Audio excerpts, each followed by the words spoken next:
반갑습니다, 여러분. 오랜만에 뵙습니다. 2018년 고졸 1차를 한번 해보도록 하겠습니다. 이게 1차인지 2차인지 잘 기억이 안 나거든요. 죄송하지만. 그래서 여러분이 지금 풀어주는 문제를 한번 보고 1차인지 2차인지 여러분이 한번 좀 찾아보셨으면 하는, 죄송합니다. 그거에 대해서 미리 사과드릴게요. 자, 조금 여러분이 어려워할 만한 현대사를 위주로 해볼게요. 자, 1번은 간단하게 보면은 간섭기라고 했죠. 간섭기이면서 농경과 목축을 시작을 했다고 했습니다. 자, 농경과 목축을 시작을 했으니까 이거는 신석기 시대가 되겠고, 이 신석기 시대의 대표적인 유물은 이 4번 유물이 뭐였죠? 민문이란다. 빗살무늬 토기입니다. 빗살무늬 토기가 바로 신석기 시대. 자, 2번 볼게요. 자, 정답이 4번이죠. 정답이 4번인데 졸본을 수도로 한 나라는 고구려밖에 없습니다. 자, 이렇게 한반도를 간단하게 그리면 이 38선의 휴전선이고, 이게 여기가 고구려, 여기가 부여, 그리고 여기가 옥저, 여기가 동해입니다. 근데 여기도 다 이제 나중에 고구려에 다 적응이 되죠. 자, 고구려는 동맹이라는 제천행사를 열었고, 옥저는 민면의제, 동해는 무천, 그 다음에 그 백제는 고구려 밑에 있는 나라죠. 그죠? 4개의 순수비를 건립한, 그리고 한강 유역을 차지한 신라왕은 1번 진흥왕입니다. 자, 가에 들어갈 문화유산, 제가 지난 시간에 임신서기성 얘기를 해드렸죠. 신라의 두 청년이 임신년에 유교 경전을 공부할 것이다 맹세한 내용이 바로 임신서기석이었죠. 자, 임신서기석이 정답이고요. 자, 대각국사비랑 사택지적비라는 게 있는데, 대각국사는 고려 제11대 문종의 넷째 아들입니다. 옛날에 고려시대에는 불교가 정말 주요한 종교였기 때문에 왕족이 스님이 된 일이 많았어요. 대각국사 의천이라는 사람이 해동 천태종을 창시를 해서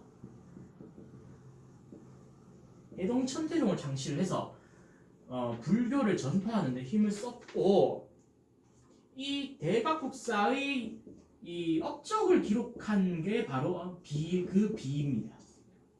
그리고 사택지적이라는 사람이 있는데, 사택지적은 백제시대입니다.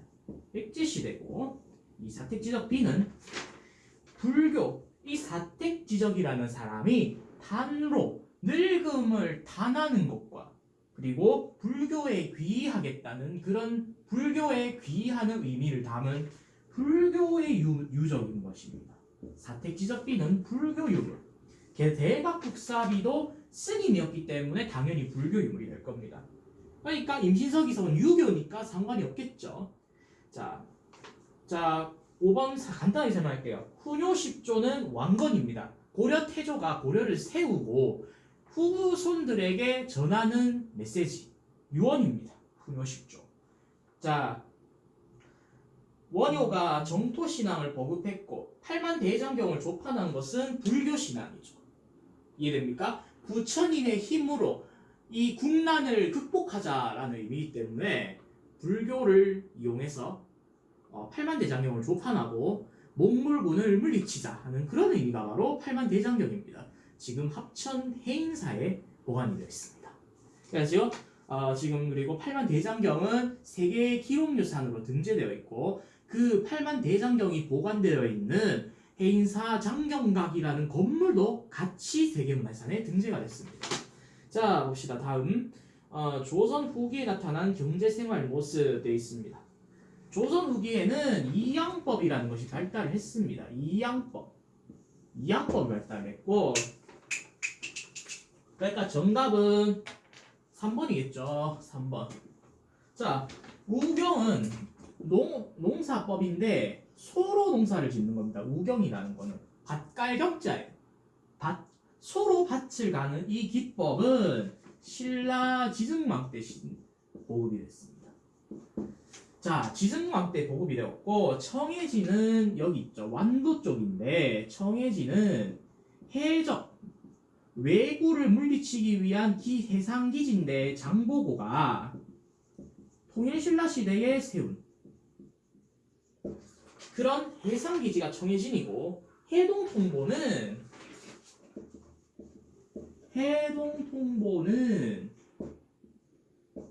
고려시대의 동전입니다. 언제 주조가 되었냐면 해동통보는 고려시대의 동전인데 언제 주조가 되었냐면 고려 숙종 때입니다. 숙종은 15대 왕이었습니다. 자, 여기 한번 가계도를 보겠습니다. 고려 11대 왕이 문종이고 문종의 문종의 아들이 순종, 그 다음에 선종, 그 다음에 선종의 아들이 헌종, 그리고 선종의 이 동생이 바로 숙종입니다. 그리고 사남이 바로 대각국사 의천입니다. 자, 문종의 맏아들이 순종이었고 문종의 둘째 아들이 선종이었고 문종의 셋째 아들이 숙종이었고 문종의 넷째 아들이 의천이었는데 이 헌종은 일찍 왕이 올랐어요. 이렇게 형제간에 이렇게 물려줬는데 선종은 아들한테 물려줬거든요. 헌종이 당뇨병을 앓고 있었습니다. 소아당뇨병을 앓고 있어서 몸이 약했기 때문에 헌종을 이 숙종은 일종의 작은아버지가 되죠. 헌종의 작은아버지인 숙종이 헌종의 왕위를 찬탈합니다. 마치 이때가 생각나죠. 조선시대 단종이 그 세조한테 왕위를 뺏긴 거, 이게 비슷한 사례가 되겠죠. 그죠? 헌종이 당뇨병을 앓고 있다는 이유로 왕위에서 쫓아내고 숙종이 왕위를 빼앗았습니다. 그리고 숙종이 왕이 되어서 바로 이 해동통보라는 걸 주조를 했는데 이 의천이라는 이 대각국사 의천 보이죠? 이 의천이라는 사람이 자 숙종이 형이 되겠죠. 형인 숙종한테 폐하 이 돈이라는 것을 꼭 써야 됩니다. 물물교환은 너무나 폐단이 많습니다. 그러니까 꼭 동전을 쓰도록 해주시옵소서 해서 의천이 이렇게 숙종한테 상소를 올리니까 만들어진 게 해동통보입니다. 자, 그래서 이렇게 연결을 지어서 공부해야 합니다. 역사라는 것은. 자, 문종 대왕의 넷째 아들인 대각국사 의천이 셋째 아들인 숙종한테 동전을 만들어서 씁시다 하는 그 상소문을 올린 것을 계기로 만들어진 게 해동통보입니다. 이해됩니까? 자, 그래서 조선 후기에 나타난 경제생활 모습은 고려 이왕법의 확산입니다. 이해됩니까? 자, 요새 참 날씨가 덥죠? 그죠? 날씨가 참 덥습니다.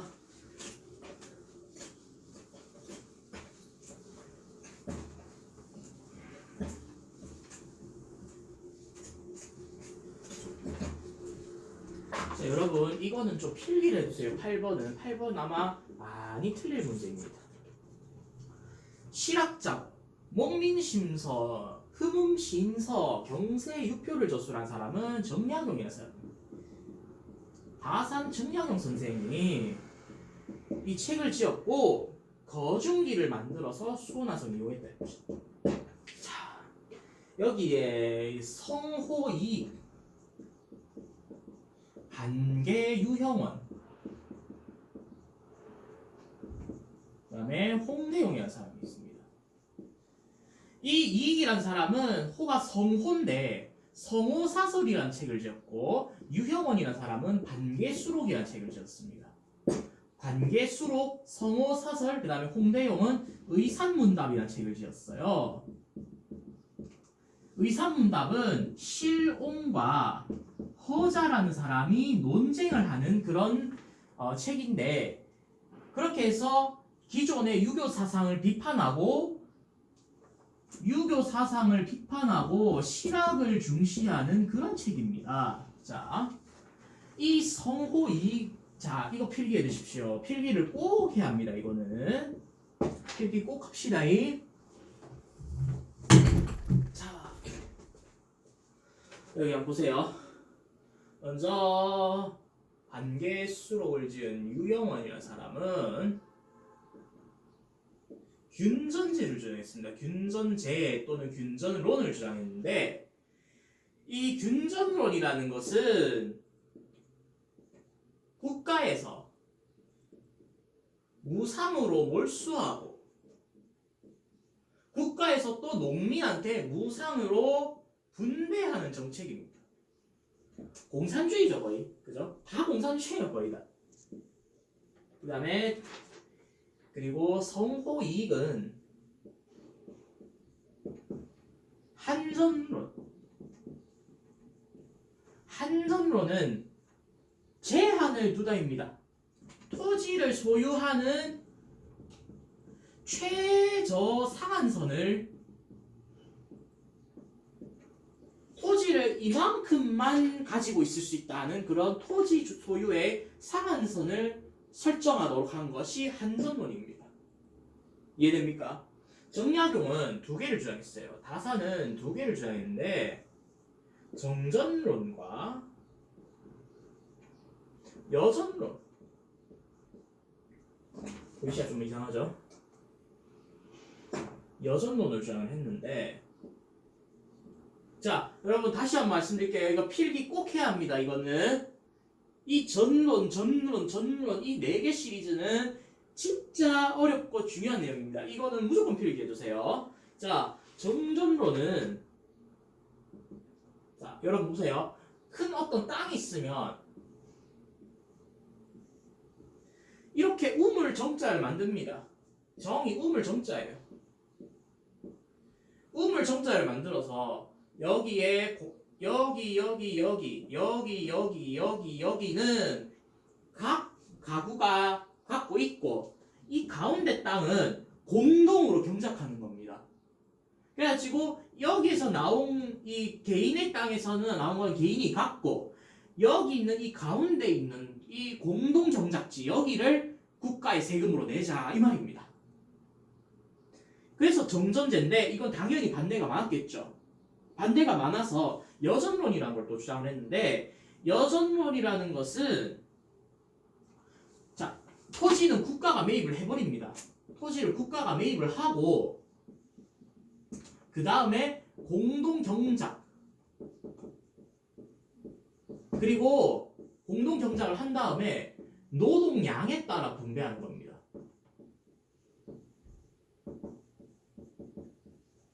노동량에 따라 분배하게 했으니까 얼핏 보면 공평할 것 같은데 이것도 사실은 해당이 있을 수밖에 없어요.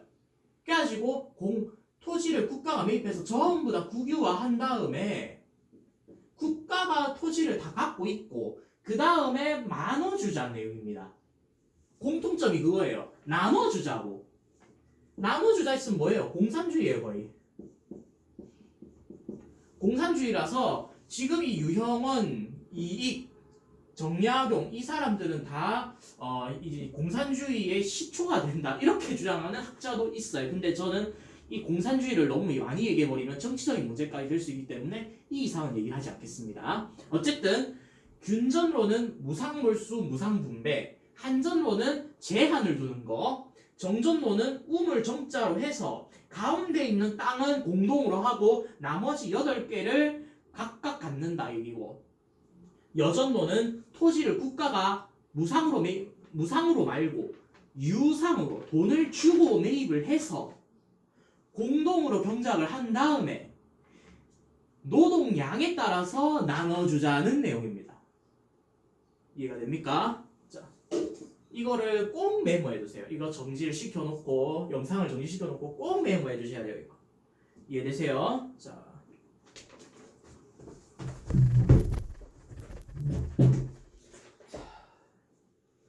공민왕 9번 갑니다. 임진왜란 시기에 있었던 사실. 임진왜란 다 누구나 알죠? 이순신 장군입니다. 이순신 장군은 위대한 이순신 장군께서 임진왜란을 자 여러분 또 하나만 또 주의할 게 있어요. 자 청나라가 쳐들어온 게 정묘호란과 병자호란이 있죠. 자 둘 다 졌어요. 우리나라가 조선이 졌는데 정묘호란에 지고 나서는 형제의 관계를 맺었어요. 청나라와 이게 후금이었어요. 옛날에는 후금이었는데 이 숭덕 황제가 청나라 역대 황제가 이 천명제 누르하치 그 다음에 숭덕제 뽕타이지 그 다음에 순치제 그 다음에 강희제 이 사람은 이름이 희호완예였어요. 그 다음에 옹정제 그 다음에 이 사람 이름이 인정 그 다음에 걸둥제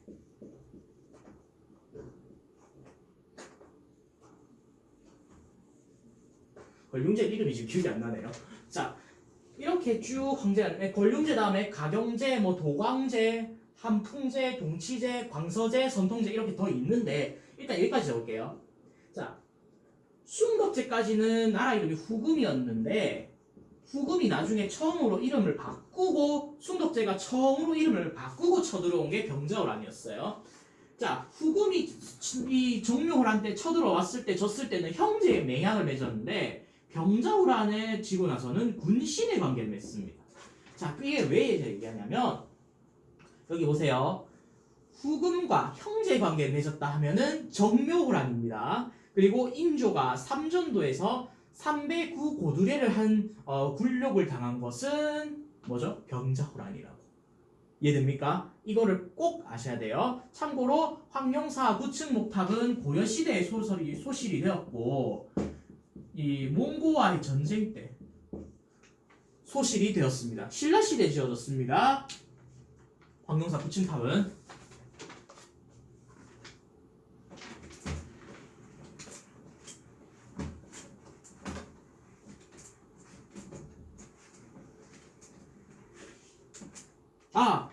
생각났어요. 그 걸룡제 이름은 홍리예요. 한자식으로는 홍역이라 하고. 네, 기억이 납니다. 네. 걸룡제 이름. 자, 봅시다. 고려 말에 권문세족이 불법으로 대농장 차지하고 농민을 노비로 삼은 게 심해졌죠. 그래서 국민왕이 신돈을 등용해서 전민변정노감 4번입니다. 전민변정노감을 설치하고 권문세족을 견제했어. 전민변정노감은 어떤 기관이었냐면 권문세족이 불법으로 빼앗은 노비와 토지를 조사해서 주인한테 돌려주는 기관입니다. 이해됩니까? 의정부는 조선시대 도병마사는 이름이 두 개가 있어요. 도병마사랑 도평의사사라고 하는데 이 도병마사는 고려 전기의 이름이었어요. 그런데 원나라 간섭기가 됐죠. 원나라가 황제국이니까 고려 너는 이제 제후국의 예로 격을 낮춰야 된다 해가지고 이 병마사라는 이름을 도평의사사로 이름을 격을 낮춰버린 겁니다. 그래서 도병마사랑 도평의사사는 이름이 같은 거예요, 사실은. 자, 그 다음에 교정도감은 무신정권 중에 최충원이라는 사람이 만든 거.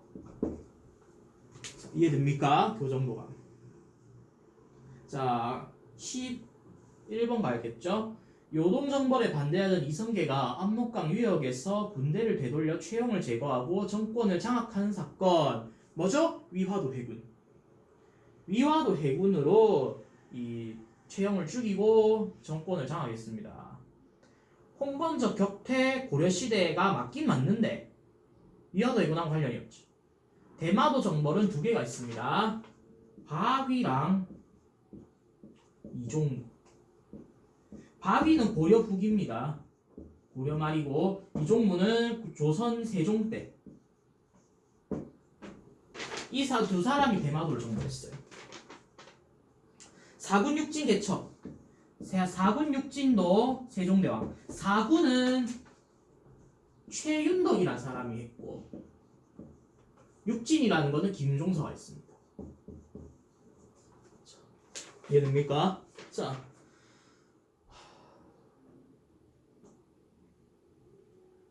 사군 육진까지 했죠. 그죠?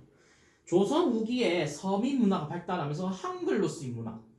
서얼, 차별, 철폐. 서얼이 뭐죠? 서자랑 얼자를 말하는 거예요. 서자는 양반과 양민 여자 사이의 아들이고 양반과 천민 사이의 아들은 얼자입니다.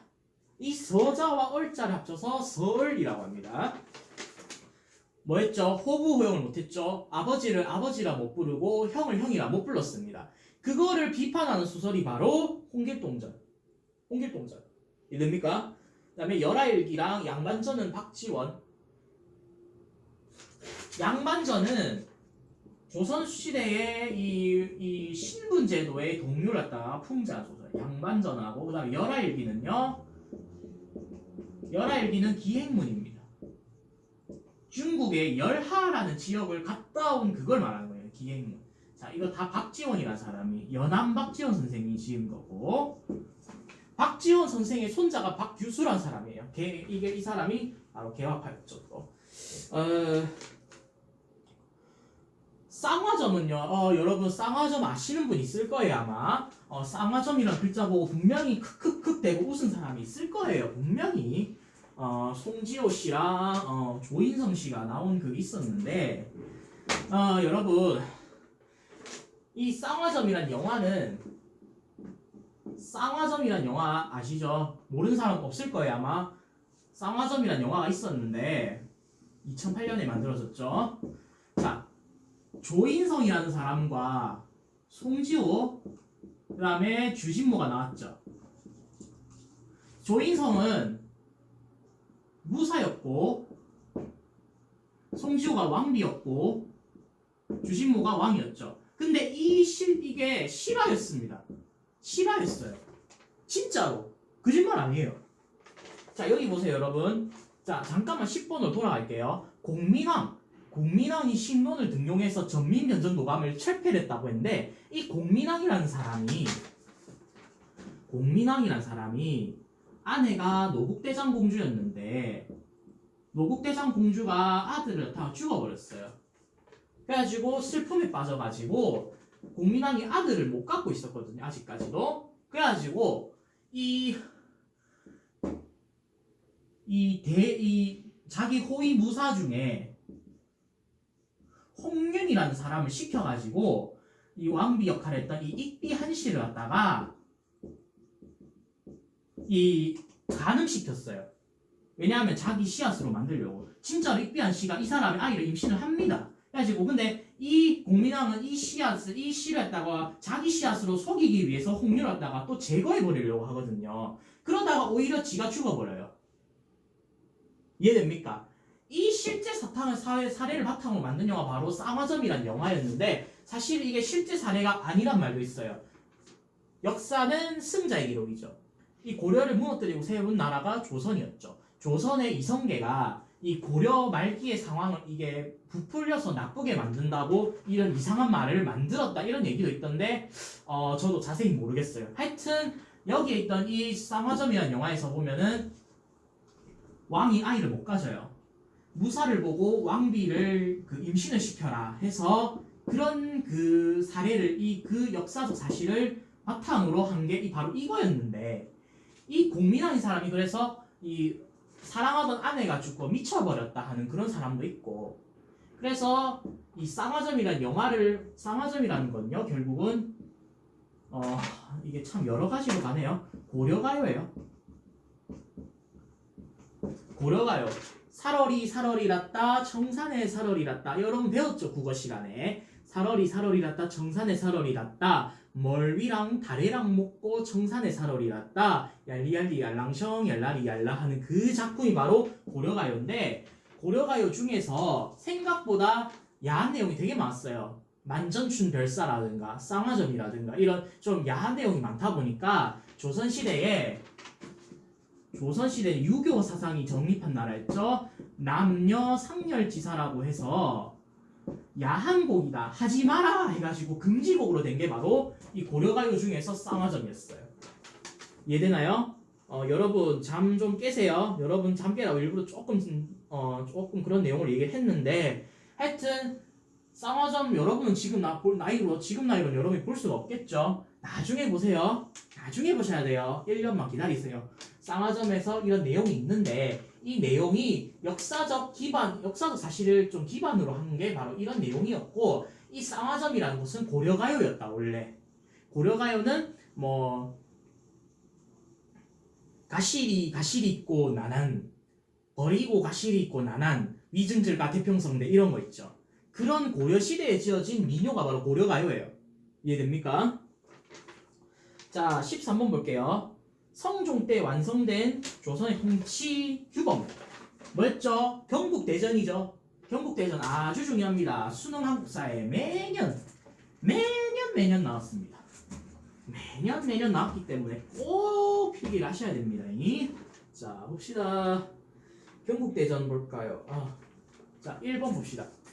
속대전이라고 되어 있는데 속대전 대전회통 대전통편 여러분 이 세 가지는 다 경국대전의 보완판이에요. 경국대전의 내용을 보완한 게 속대전, 대전회통, 대전통편인데 시기를 알아야 돼요. 속대전은 영조, 대전통편은 정조, 대전회통은 고종.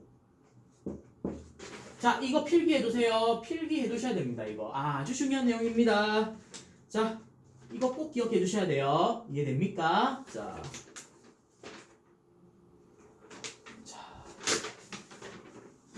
이게 정지해놓고 한번 그 필기 좀 해주세요.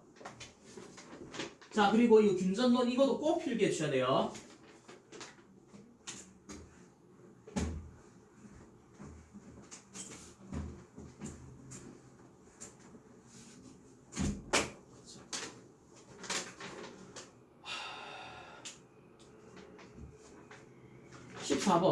가에 들어갈 사건 뭐죠?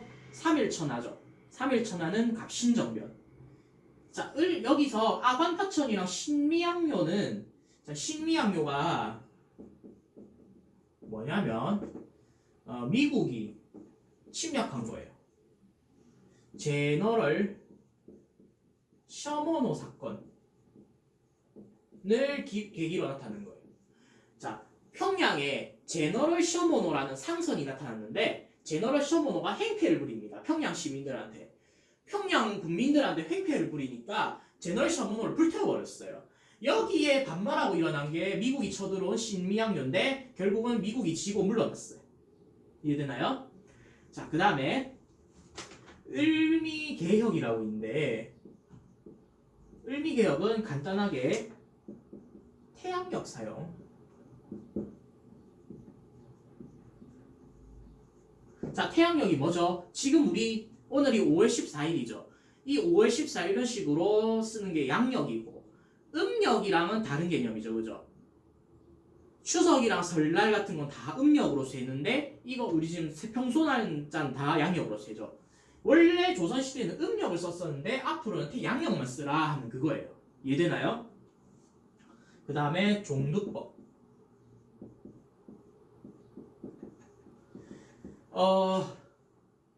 옛날에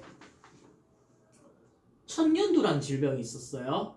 천년두란 질병은 10명 중 1명은 목숨을 잃을 만큼 10명 중 3명이 목숨을 잃을 만큼 아주 무서운 치사율을 자랑하는 병이었어요. 아주 무서운 병이었는데 이 천년두는 걸렸다가 살아나도 얼굴이 공부가 돼버리니까 못생겨지는 그런 문제가 있었거든요. 그래가지고 고대 인도 의사들이 인도에서 인두법이라는 거를 만들어냈거든요. 인두법은 뭘 나타내냐면 이게요. 이 천년두라는 질병은요, 한 번 걸렸다가 살아나면은 그 병이 다시 안 걸리는 면역이 있어요. 면역성이 있다 보니까 한 번 이 천년두를 약하게 걸렸다가 살아나면 안 걸린다는 그 원리를 이용해서 그 천년두 환자의 고름을 약하게 주입을 해서 약하게 증상을 발현시킨 다음에 낫게 해서 안 걸리게 하는 방법이에요. 근데 이게 치사율이 10%나 됐어요. 10명 중 1명은 목숨을 잃을 만큼 생각보다는 위험한 그 방법이어서 이 인두법을 조금 사람들이 좀 쓸까 말까 하고 있는데, 영국에서 이름이 뭐였지? 영국에서 제너라는 의사가 우두 접종, 소에게도 천년두 같은 그런 게 있는데 우두는요 생각보다 약해요. 약하긴 한데 이 약한 우두를 주입을 해서 천년두의 면역을 시키는 그런 방법이거든요. 우두는 이 인두 접종보다 약하니까 치사율이 낮았어요. 그래가지고 이 우두를 접종시켜서 하는 게 바로 종두법이었거든요. 종두법을 대한민국에 이 조선에 들여온 사람이 바로 지석영이라는 사람이었어요. 자, 다음 볼까요? 그 다음에 단발령. 효경이라는 유교 사상 경전에 신체 발부 수지 부모라는 그런 구절이 있어요. 부모한테서 물려받은 것은 다 소중하기 때문에 함부로 버릴 수가 없다 해가지고 머리카락 이 상투 자르는 거를 엄청 반대를 많이 했죠, 선비들이. 그게 바로 그거예요. 이해되나요? 그리고 건양이라는 연호를 쓰게 했어요. 여러분, 제가 첫 시간에 연호 설명했죠. 황제의 그 재위 기간을 나타내는 연도, 건양이라는 연호를 쓰게 했어요. 을미개혁도 중요하니까 좀 필기해 두세요. 중요합니다. 자, 그 다음에 아간파천 아시죠? 명성황후가 죽고 겁에 질린 고종이 아라사 공사관, 러시아 공사관으로 피난간 게 아간파천입니다. 이해됩니까? 자, 이 조약에 해당하는 것, 일본이 외교권을 빼앗은 건 뭐죠? 을사늑약입니다.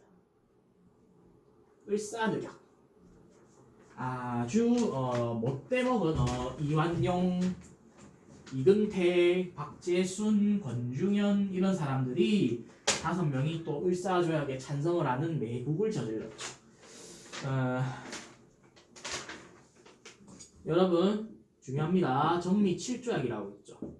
정미 7조약은 뭐냐면 군대 해산이에요. 대한제국의 군대를 해산을 시켜버려요. 알겠어요? 그 다음에 강화도 조약은 최초의 근대적 조약이죠. 외국과 통상을 한 최초의 근대적 조약입니다. 그 다음에 한성 조약은 뭐냐면요, 아까 제가 설명했던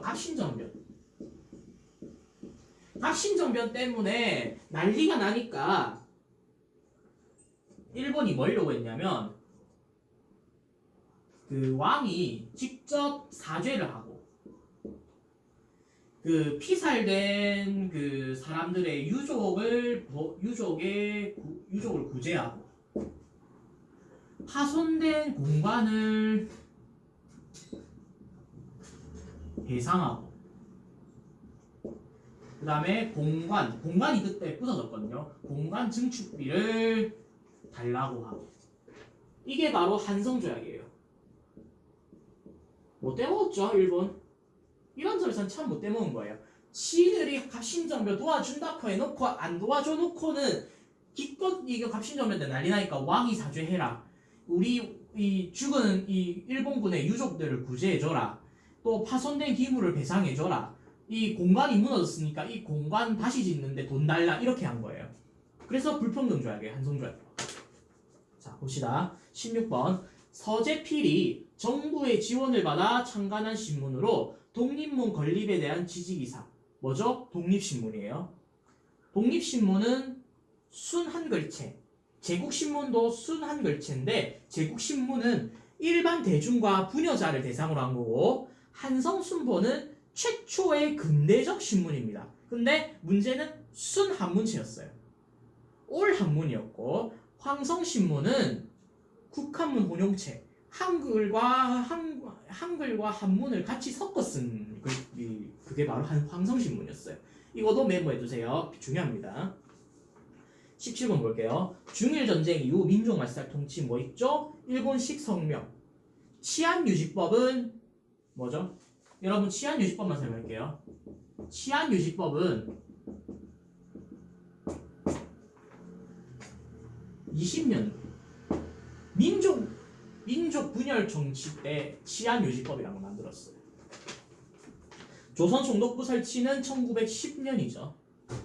일본식 성명을 강요한 게 바로 그 민족 말살 정치고 동양 척식 주식회사는 조선 말 그 대한 구한말이 설립이 됐어요. 18번 볼게요. 가에 들어갈 단체 한민족 1천만이 한민족 1천만 명이 한 사람이 이런 식 모금운동 고등교육기관을 통한 실력 양성 뭐 있죠?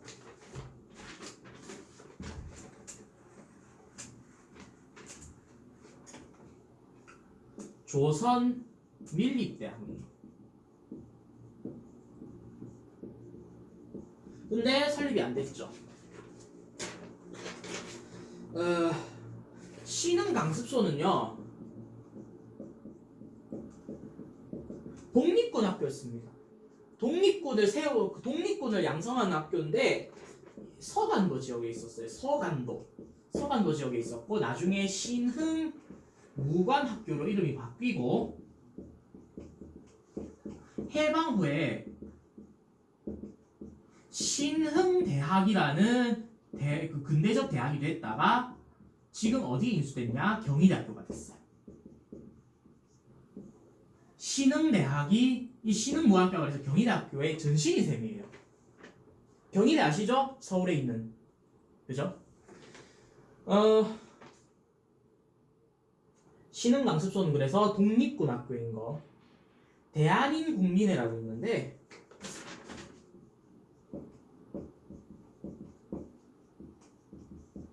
대한인국민회는요 미국의 교포들이 세운 독립운동단체고요.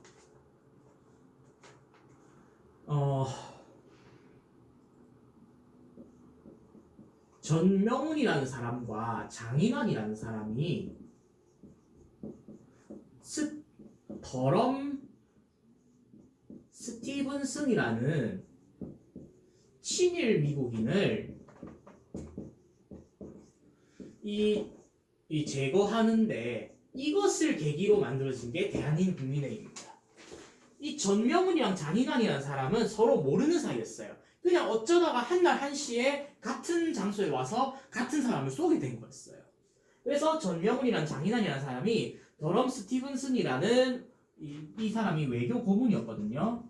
외교 고문이었는데 이 외교 고문 더럼 스티븐슨이 자꾸 친일적인 얘기를 하니까 짜증이 나서 이 사람을 죽여버리고 이 독립운동가가 된 거예요. 이해되나요? 이것을 계기로 만들어진 게 대한민국민회입니다. 자, 그 다음에 볼까요? 흥선대원군의 정책으로 옳지 않은 것들인데요. 서원 철폐, 당백전 발행, 호포제 실시 다 흥선대원군 거예요. 이해되세요? 호포제는요 양반에게도 군포를 내게 한 정책이에요. 원래 군포는 평민만 냈죠. 근데 양반도 이제 군포를 내게 한 거예요. 이해되나요? 그래서 호포제고 별기군은요 신식군대입니다. 신식군대인 이 개화 이후에 신식군대가 별기군인데 흥선대원군은 쇄국파였으니까 이거랑 관련 없겠죠, 그죠? 이해됩니까? 자, 다음에서 설명하는 민족운동이라고 되어 있는데요. 순종의 장례 행렬.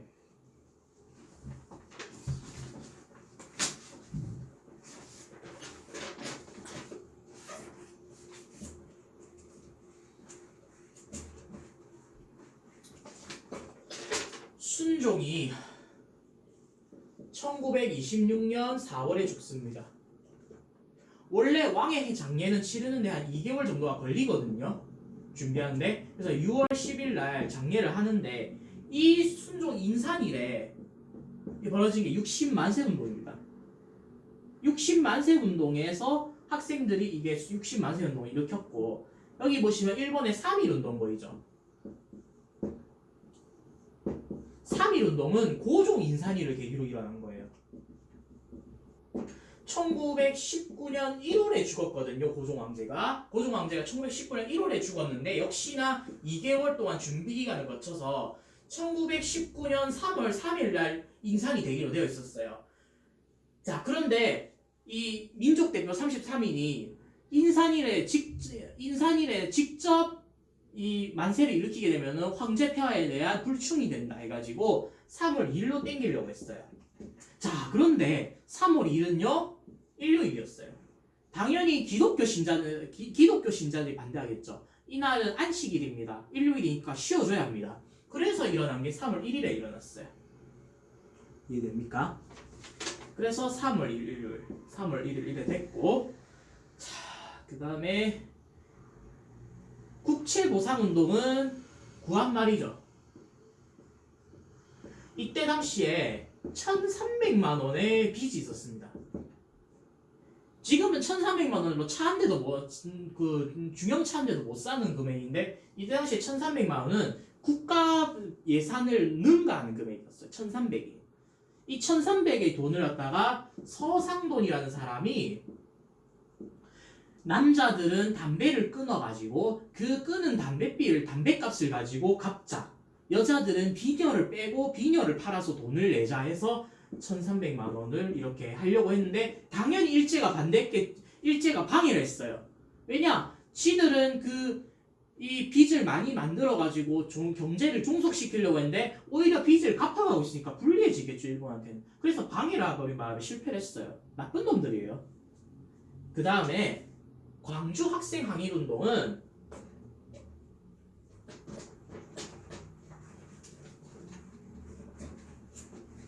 광주 학생 항일운동은요,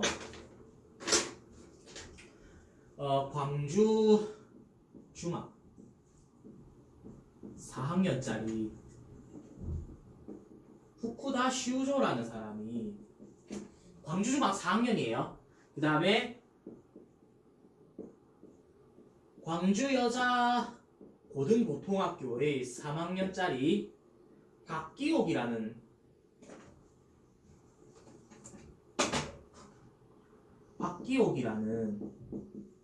여학생을 성추행을 합니다. 성추행을 하고 성희롱을 합니다. 이해됩니까? 성희롱을 했어요. 이 후쿠다 슈조라는 광주중학 4학년짜리가 광주여자고고 3학년짜리 박기옥이라는 여학생을 성희롱을 합니다. 그래서 광주 고등보통학교에 재학 중인 박춘채라는 아이가 이 박기옥의 사촌동생이었거든요. 우리 누나 괴롭히지 마 하는데 이 후쿠다 슈조라는 개새끼가 뭐라고 하냐면 센징 주제에 뭐라고 까불어라고 지랄을 한 겁니다. 이해됩니까? 그래서 빡쳐가지고 싸움이 나고 이게 바로 광주 학생 항일운동이에요. 자, 그런데요 여러분, 잠깐만 하나 설명하고 갈게요. 광주 여자 고등보통학교랑 광주 중학 중에 뭐가 윗급일까요? 중학이랑 여자 고고 중에 여자 고고랑 중학이라서 얘가 낮아 보일 것 같죠? 중학이랑 여고보는 동급이었어요, 여러분. 그래서 광주 중학 4학년이 광주 여자 고고 3학년보다 오히려 윗사람이었어요. 4학년짜리였기 때문에. 그러니까 후쿠다 슈조는 선배라는 이유로 이 광주 여자 고고 3학년짜리 한 살 어리다 보니까 얘를 마음껏 이렇게 그냥 성희롱을 했는데 여기에 빡쳐가지고 광주 고등보통학교 박춘채 아이가 이거 빡쳐서 항의하니까 이렇게 된 거예요. 이해되나요? 이 계기를 아시면 쉬워요, 여러분. 이게요, 그리고 왜 광주 중학이랑 여자 고고랑 같은 개념이냐면요.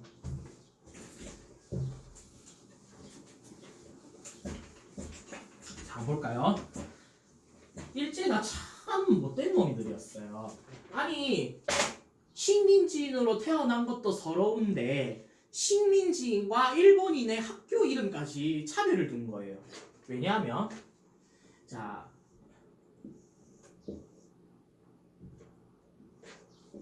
자, 일본인 학교는 그리고 조선인 학교가 달랐는데, 자, 일본인 학교는 소학교라 했고 조선인 학교는 보통학교라고 했어요.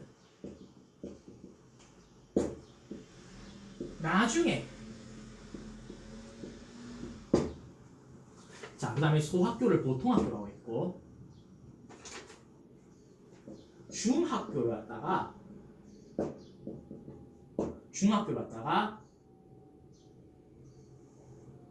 남학교는 고등보통학교, 여자학교는 여자고등보통학교라고 했고요.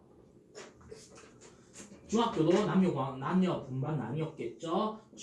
남학교는 중학이라고 했고 중학교라고 했고 일본인 여자 학교는 뭐라고 했냐면 고등여학교라고 했어요. 고등여학교, 중학교 이게 일본인 학교였고 보통학교, 고등보통학교, 여자고등보통학교 이게 바로 그 조선인 학교였어요. 이름에 차별을 뒀다고요. 조선인 학교랑 일본인 학교를 나눠놓고 지랄을 이렇게 한 거예요, 여러분. 이게 바로 차별 정책의 일종이었죠. 자, 그리고요. 이때 당시에는 자, 지금은요, 여러분. 중학교 다음에 고등학교죠. 이게 분리되어 있는데 일제강점기 때 당시에는 이 중고등학교가 붙어 있었어요. 얘네가 통합적으로 중등교육기관이긴 한데 중등교육기관이 중고등학교가 통합이 되어 있었다고요. 그래서 고등보통학교도 중학교도 다 여기가 나뉘어져 있는 그게 아니고 통합이 되어 있었어요, 여러분. 그리고 고등교육기관은 고등중학교.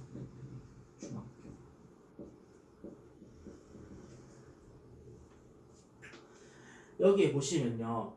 고등중학교라는 개념이 있었는데 이거는 지금의 대학교 예과과정이에요. 이 제국대학이라는 게 있었죠. 제국대학은 예과랑 본과가 나뉘었는데 예과과정에 바로 입학을 해도 됐었고 이 예과과정이랑 동급의 고등중학교를 졸업하면 바로 본과로 편입할 수 있었어요. 이해되나요? 그런 식으로 고등중학교는 일종의 고등교육기관이었고 여러분이 개념 차이를 잘 아셔야 돼요. 일제강점기에는 소학교, 중학교, 고등여학교 이게 다 여기가 초등교육기관, 중등교육기관 중등교육기관이 중학교, 고등학교로 나뉘어 있었지 않고 통합이 되어 있었다고요.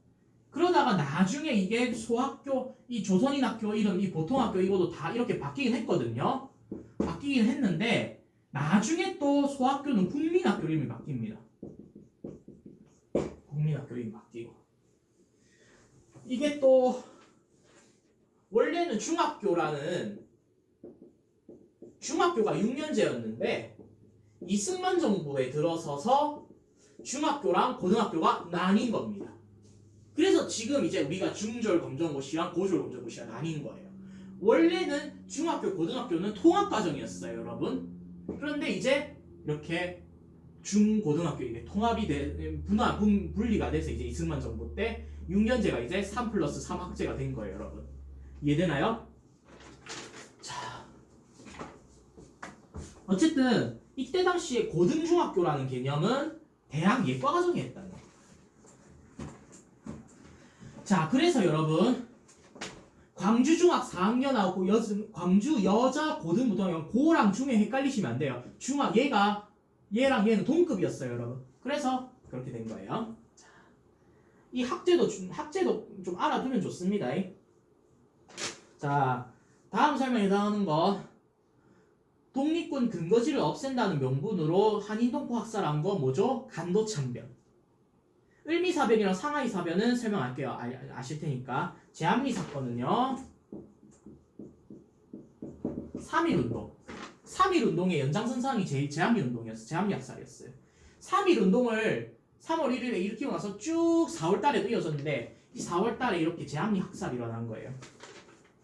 상하이사변은 설명해야겠다. 상하이사변은 만주국이에요. 아까 청나라 황제 얘기했었죠. 청나라의 마지막 황제가 선통제라는 황제였는데 선통제 황제가 청나라가 멸망하고 나서 만주국이라는 꼭두각시 국가의 황제가 되었어요. 이거는 만주국은 일본이 세운 계례국이었던 거예요. 이게 바로 상하이 1차 상하이 사변이었어요, 여러분. 자, 22번 볼까요? 가와 나 사이에 있었던 역사적 사건. 자, 이게 제일 어려웠을 겁니다. 어쩌면 이게 제일 어려웠을 거예요, 여러분한테. 6.25 전쟁이네요. 자, 3일 만에 서울이 함락되었고, 그 다음에 38선을 넘어서 평양을 탈환한 거. 이게요, 평양을 탈환한 게 1950년 10월 19일이었어요. 그러니까 1950년 6월 28일이랑 1950년 10월 19일 이 사이 몇 개월 차이죠? 4달 차이입니다. 이 4개월 안에 있었던 일을 찾으라고 하니까 어려웠을 거예요, 여러분한테. 너무 간격이 좁아가지고. 이 4개월 안에 있었던 거는 인천 상륙작전입니다, 여러분. 정답은 그러면 4번이 되겠죠. 인천 상륙작전은 1950년 9월 15일에 열었어요. 메가더 장군이 인천 상륙작전에서 9월 15일에 해서 전세가 역전이 돼서 평양까지 탈환을 했어요. 그런데 중공이 내려와서 망했죠. 그죠? 이해됩니까? 베트남 파병은 박정희 정부죠. 4.4 5.입개헌은 1954년이었습니다. 전쟁 직후였죠. 136표까지 해야 되는데 135표로 부결이 되니까 135.3333표니까 얘네는 버려도 된다 하는 그게 135표. 이거 하려고 서울대 수학과 교수까지 데리고 왔어요. 이승만 얘네가. 그래가지고 136표지만은 0.33333 얘는 버려도 되지 않냐. 반올림 4.4 5.입. 그래가지고 서울대 수학과 교수랑 인하대 총장까지 데리고 와서 이렇게 이걸 갖다 주장을 한 거예요. 그래가지고 통과를 시켰어요, 결국 개헌을. 자, 봅시다. 4.4 5.입개헌 54년도 50 총선거는 48년 5월 10일. 자, 5월 10일이죠. 오늘로부터 4일 전이에요. 5월 11일. 이날이 그래서 지금 유권자의 날로 지정되어 있어요. 최초의 민주적 선거일이라서 유권자의 날이 5월 10일인 거예요, 여러분. 이해되나요? 자, 이승만 정부의 시기 경제 상황.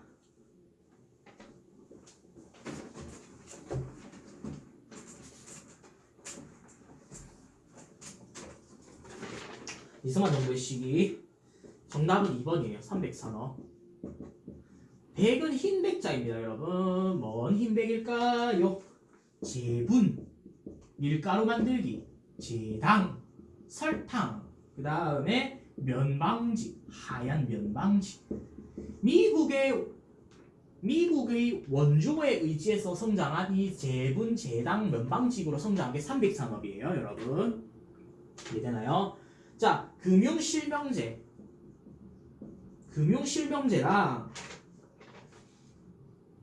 OECD는요, 문민정부 때입니다.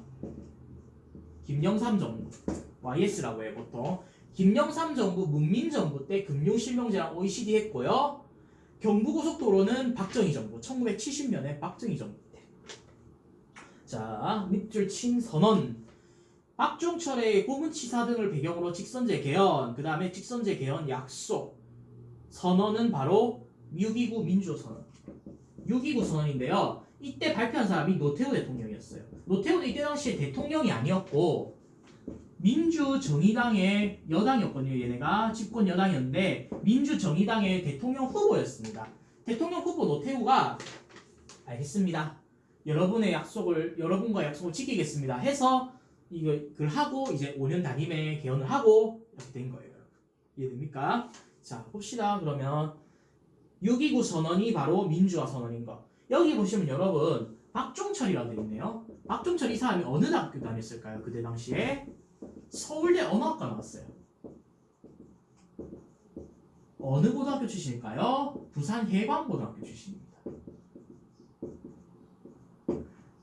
지금 최근에 문제가 된 조국 사태 있죠. 조국도 해광고 출신이고 박종철도 이때 당시 해광고 출신이었어요. 이 근처에 있을 거라고 아는데 제가 그죠? 해광고 그러니까 중부 쪽이었죠, 그죠? 해광고 출신의 박종철 열사가 서울대 언어학과 다니다가 그죠? 이렇게 된 거예요. 자, 그래가지고 1번만 볼게요. 1번, 3번 볼게요. 정오의 선언. 정오의 선언은요. 정오의 선언은 뭐냐면요, 여러분. 일제강점기에 좌우 합작이에요. 좌파와 우파가 합작을 해서 만들어진 게 뭐죠? 신간회. 이 신간회를 만들어낸 게 바로 정오의 선언이에요, 여러분. 이해되나요? 신간회랑 정오의 선언을 같이 외워주세요, 여러분. 아시겠어요? 정오의 선언이랑 신간회 같이 알아두셔야 됩니다.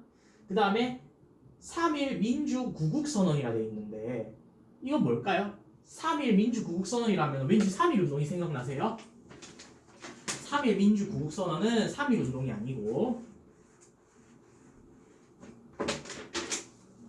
1976년입니다. 1976년이면 언제죠? 유신시대입니다. 박정희 대통령이 독재의 최고 정점을 달리던 시기에 유신이었죠. 유신시대에 이 유신에 반대하는 의미에서 시국선언을 한 거예요. 일종의 지금 최근에 박근혜 대통령 문제됐을 때 교수들이 시국선언했죠. 그것처럼 문제다 해가지고 만들어낸 시국선언이에요. 일종의 시국선언이 바로 3.1 민주구국선언이에요. 여러분. 반유신. 유신 독재에 반대하는 게 바로 3.1 민주구국선언인 거예요. 여러분. 자, 6.15 남북공동선언이랑 25번 같이 볼게요. 25번 봅시다. 남과 북의 최초 정상회담이네요. 남과 북의 최초 정상회담으로 이루어진 게 6.15 남북공동선언이고 이거는 김대중 정부. 김대중 정부니까 4번이 되는 겁니다, 여러분. 이해되나요? 여기 보시면 박정희 정부랑 통일도 있는데 박정희 정부랑은 뭐 어떻게 하면 되냐면 7.4 공동성명. 7.4 성명이 바로 박정희 시대고 노태우 때는 남부 기본 합의서.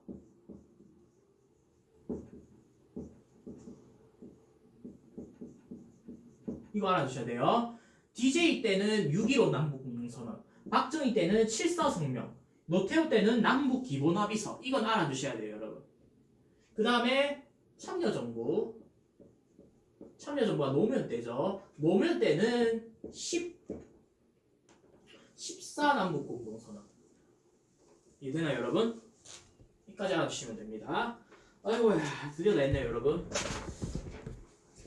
이게 줄이고 싶어도 시간이 잘 안 줄여지네요, 여러분. 여러분 중에 뭐 좀 빨리 시험을 쳐야 된다는 분이 있어가지고, 자, 제가 좀 설명을 좀 잘 못했는데 그래도 최대한 중요한 거는 제가 필기하라고 해놓은 거 있죠, 여러분. 필기하라고 한 건 꼭 필기 제발 해주세요, 여러분. 아시겠어요? 자, 그럼 이제 여기서 마칠게요. 안녕.